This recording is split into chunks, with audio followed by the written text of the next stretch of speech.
สบายดีเนาะมื้อนี้บ่าวแก้มาเที่ยวบุญอยู่ขี้นาคเนาะทั้งพี่น้องฝั่งไทยเพิ่นมาทอดกฐินทอดผ้าป่าเนาะพี่น้องเพิ่นจัดงานยิ่งใหญ่อลังการพี่น้อง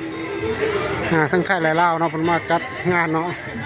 อันนี้คือโต๊ะกินบุฟเฟ่ต์เพิ่นเด้อพี่น้องเด้อมาจัดยิ่งใหญ่อลังการเนาะมีลำเลียงพร้อมเนี่ยเนี่ยเพิ่นจะมาเนาะพี่น้องทั้งฝั่งไทยเด้อ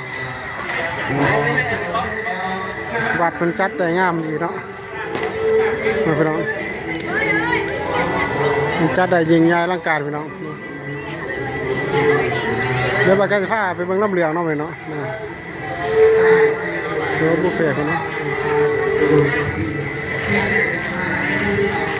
นี่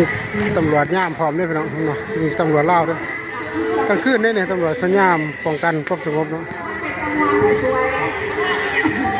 ผู้พร้อมครั้งนี้เนาะ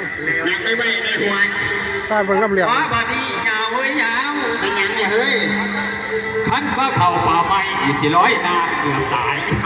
เข่าป่าที่เขาว่าไม่ที่ว่าสิร้อยนะเมตีโว้ยผู้ใดนะแต่น้ำเหลืองเนาะนี่เป็นน้ำเหลืองเพิ่นแต่ยาวเอ้ยยาวเอ้ยญาติในเรือเฮาหลงโลกการไผ่ในป่าญาติเชื้อในสารว่ากินคอยอยู่พึ่งกินพึ่งคือคนของฟ้าบอกไปรู้เรื่อย น้ำเหลืองจะเล่าไตได้พี่น้องข้างพี่น้องฟังไทยมาทอดกระถิ่นทอดปลาเนาะเสื้อกระสดังแน่พี่น้องเลยมาแก้กับผู้ใดกินเบียร์คุณพี่น้องๆเจริญนะตาหวานหาเน่าไอ้ซ้ำนี่นะพี่น้องกับขอบคุณสุขุมทุกคนเนาะอันนี้เป็นบรรยากาศในการมาเบิ่งรับเรื่องเนาะพี่น้องฟังไทยมาทอดกระถิ่นทอดปลาอยู่ประเทศลาวเนาะจัดงานงานรักการเนาะขึ้นกันกับองค์พ่อเลยเนาะเดี๋ยวพ่อฮะใช่ไหมอันเป็นจะไหนได้หัวใจเดี๋ยวพ่อก็รู้สึก